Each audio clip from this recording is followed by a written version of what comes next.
The test is in 4-part, Part 1, Part 2, Part 3, and Part 4. Now look at Part 1.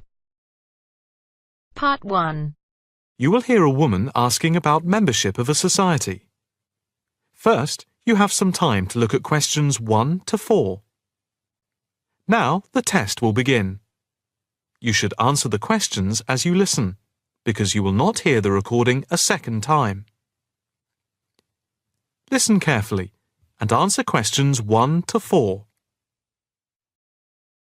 Hi. I'd like some information about joining the International Arts Society. That's no problem. What exactly can I help you with? First of all, I'd like to know about the membership fee. Well, there are 2 types of membership. Can you tell me what they are?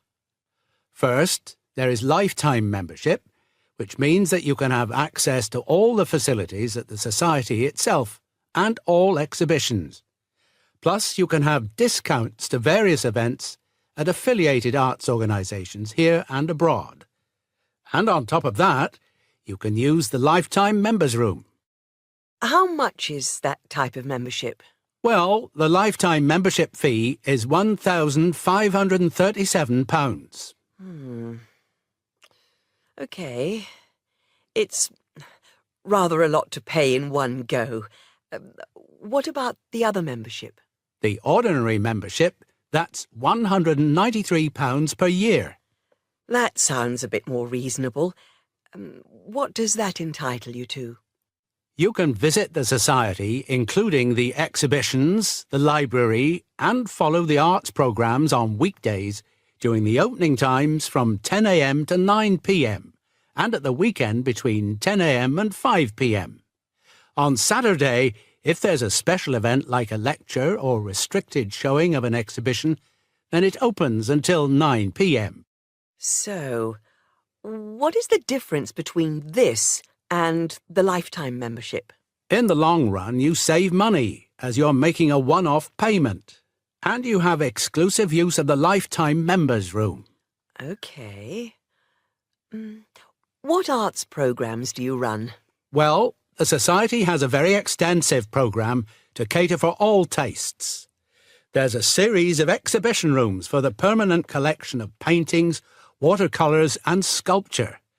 And then there's a new exhibition area which opened at the beginning of the year.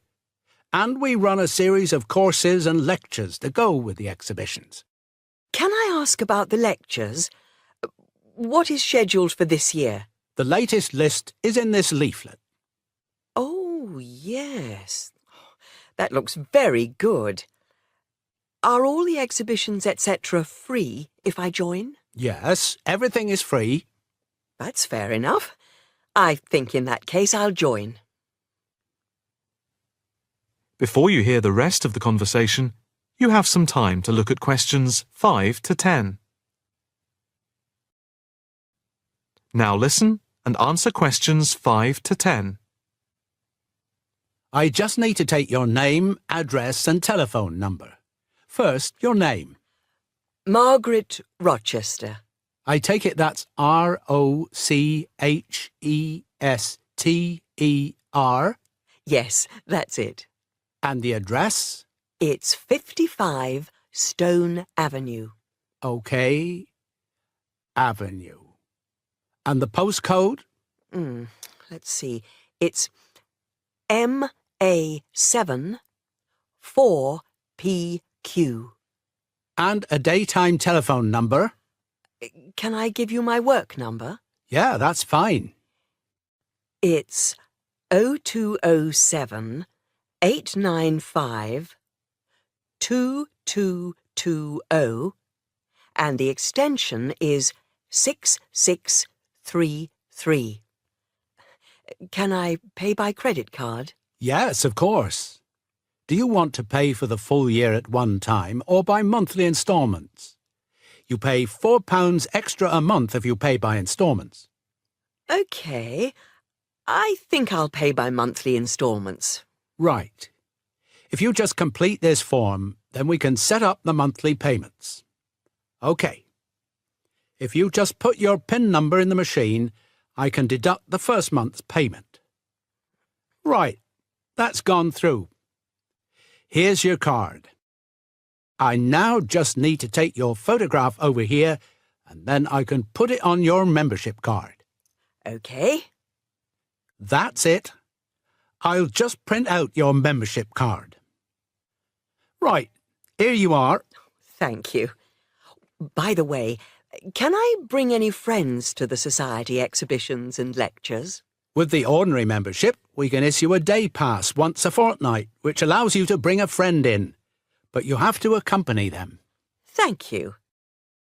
Can I go in now? Yes. You just swipe your card here.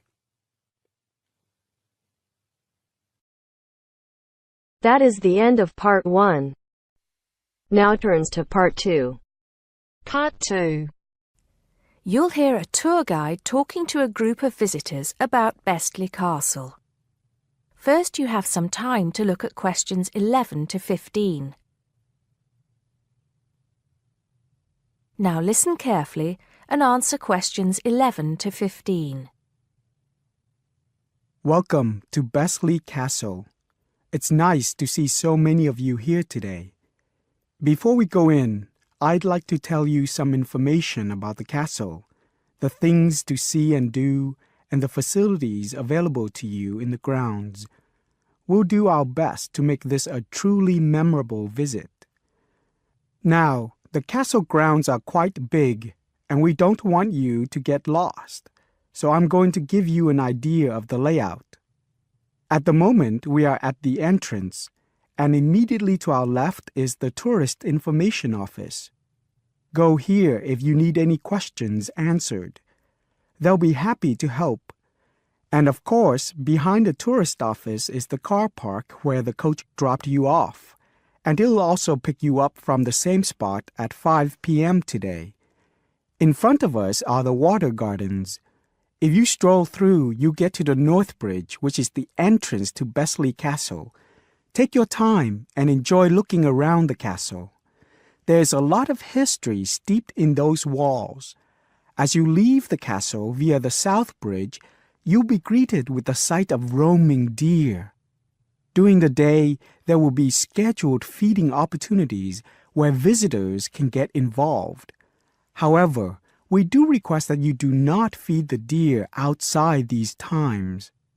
To the right of the deer park is the Castle Museum, and behind that is our award-winning restaurant. It's a relatively new addition to the castle grounds, but is fast gaining a reputation for its food. Alternatively, you can choose to dine in the picnic area on the other side of the deer park. It's perfect for the family as it's next to the kids' play area and homemade ice cream hut. We hope that on your way out, you'll pop into the gift shop by the exit for something to remember us by. Before you hear the rest of the talk, you have some time to look at questions 16 to 20. Now listen and answer questions 16 to 20. Admission to the grounds is free for all. That includes the museum, gardens, and picnic area. There is an admission fee for the castle, which is £6.50 for adults, with a 10% discount for students and retired people. Children under the age of 16 pay half adult price, and under 8 go in free. There are many spectacular events throughout the year, and for most of them, there's also an admission fee. As these events are in high demand, it's a good idea to book well in advance. Some of the exciting events planned for this year are the Summer Medieval Festival, where you can watch old-fashioned nights and experience a feast in the halls of the castle, as if you were a guest of King Henry VIII himself.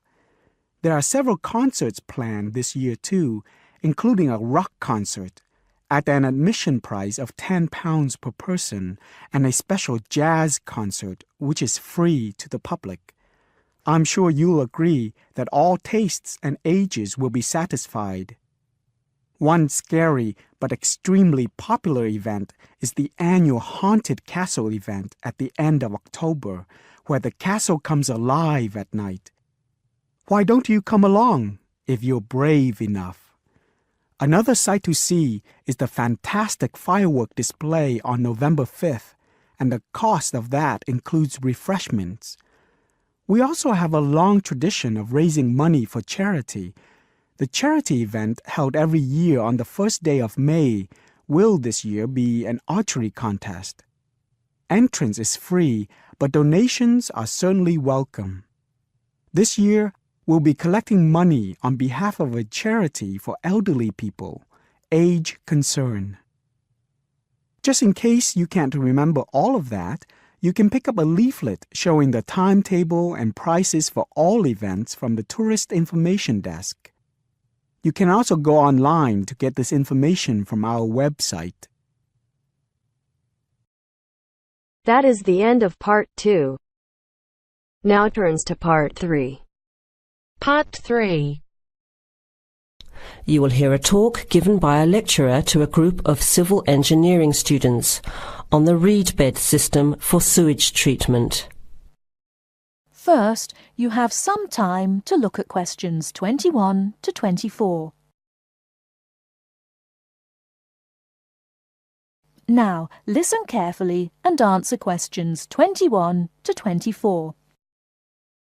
Thank you for inviting me to speak to you today about what is now called the reed bed sewage treatment system.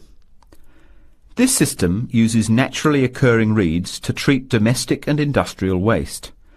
It's an environmentally friendly alternative to normal systems. You all know what reeds are like, don't you? Those tall plants with hollow stems that grow in wet places, like marshes, for example. Here's how the system works. First of all, an artificial marsh is created. To do this, holes are dug about 1 metre deep and usually rectangular in shape. They are then lined with clay or plastic, and the liner is covered with gravel. After that, a system of tubing is laid, with holes in it, and more gravel is added to cover that. Finally, reeds are planted in the bed. The sewage is brought to settling tanks. From there, it is distributed to the roots of the reeds through the tubing. Note that the waste material enters the beds underground and remains underground. The reeds conduct oxygen very efficiently through their stems to the roots system. Here, bacteria work to reduce the waste material to basic elements.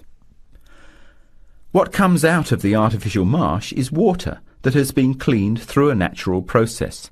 The purified water leaves the reed bed through a simple outflow pipe.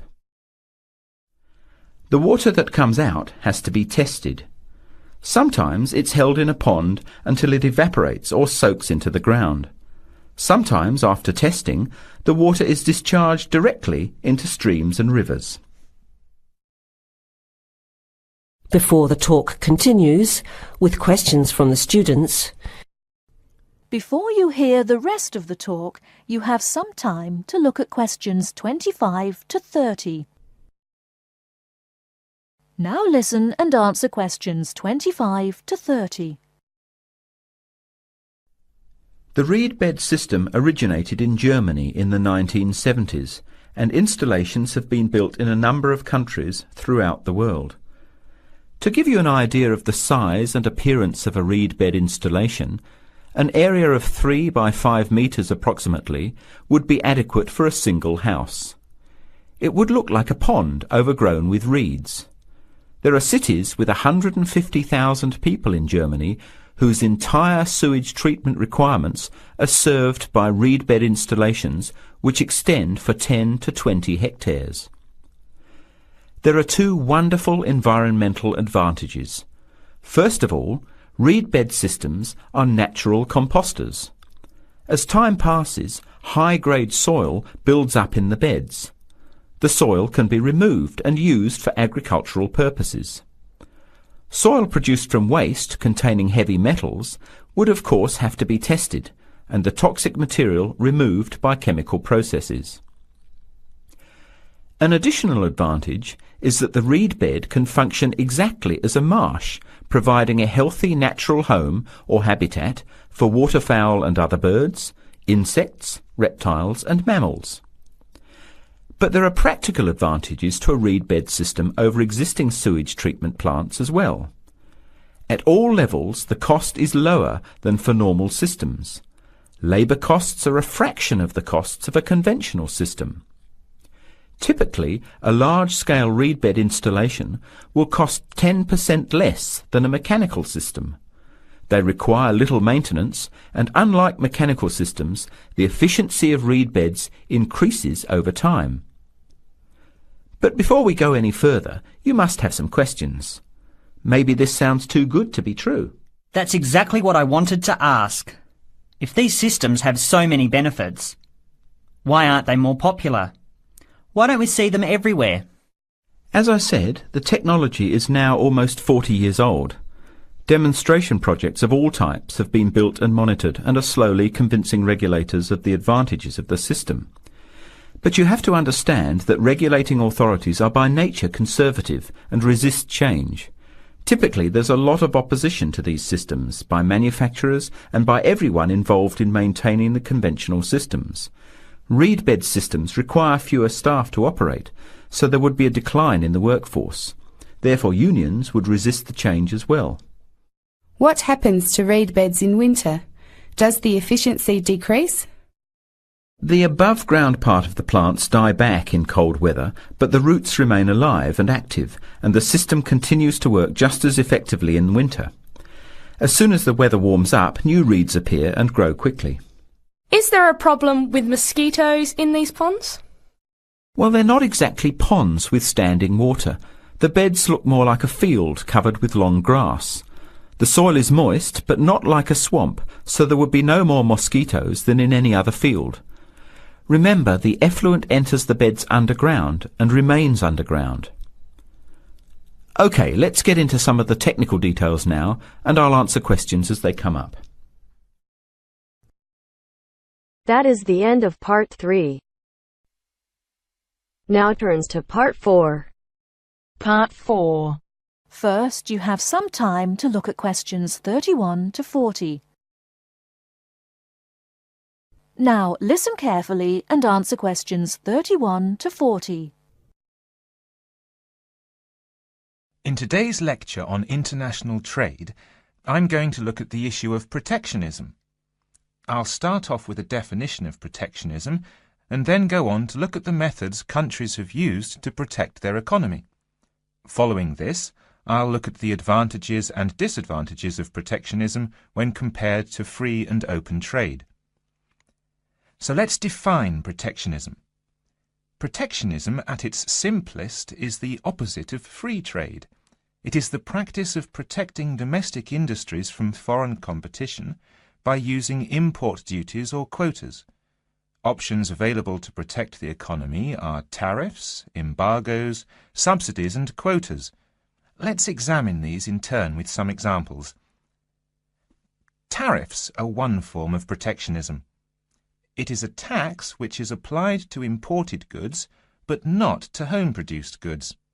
The idea is to make the imported goods more expensive than the home-produced ones, so that consumers buy home-produced items.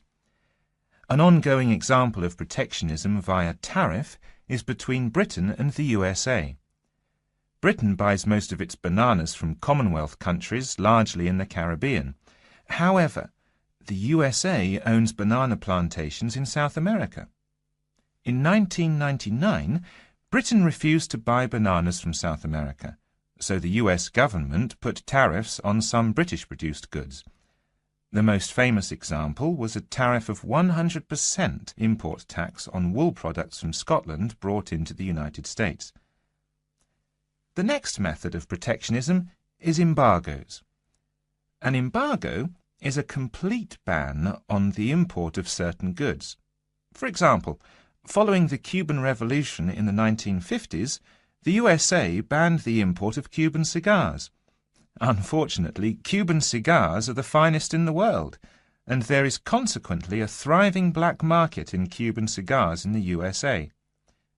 As we can see in the example, embargoes can lead to a black market, or unofficial economy, if people want the goods badly enough.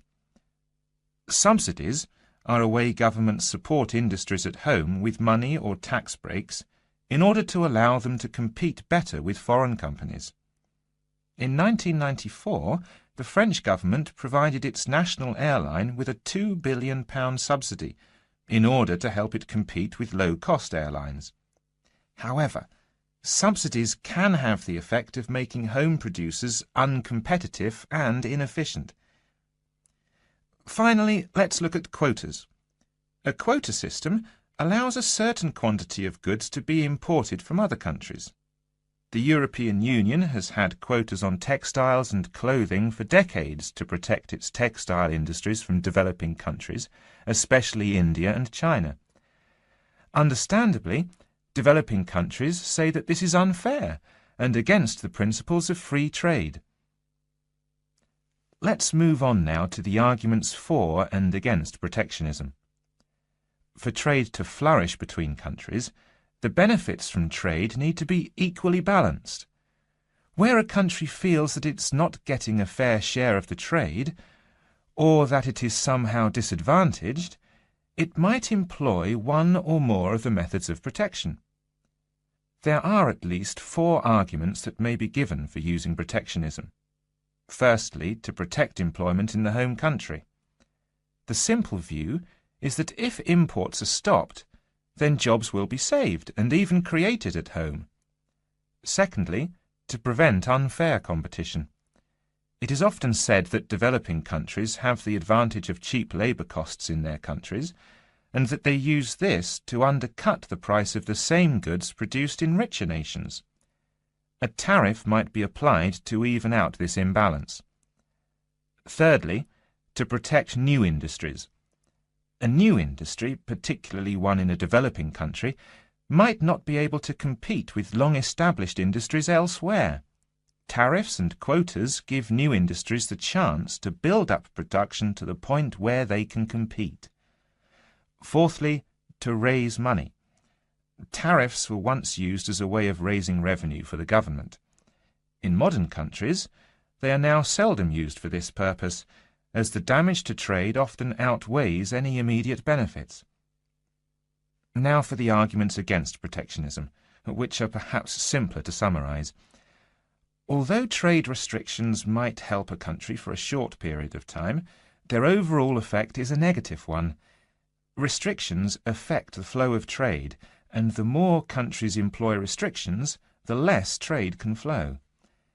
In the long run, no one benefits from trade restriction, because if one country puts restrictions on another country, the other country then puts their own restrictions on the first country. This affects the first country's exports, and as the country finds it difficult to export goods, then unemployment is the result. So, protection tends to help only the protected and can hide inefficient manufacturers. That is the end of part 4. You now have half a minute to check your answers.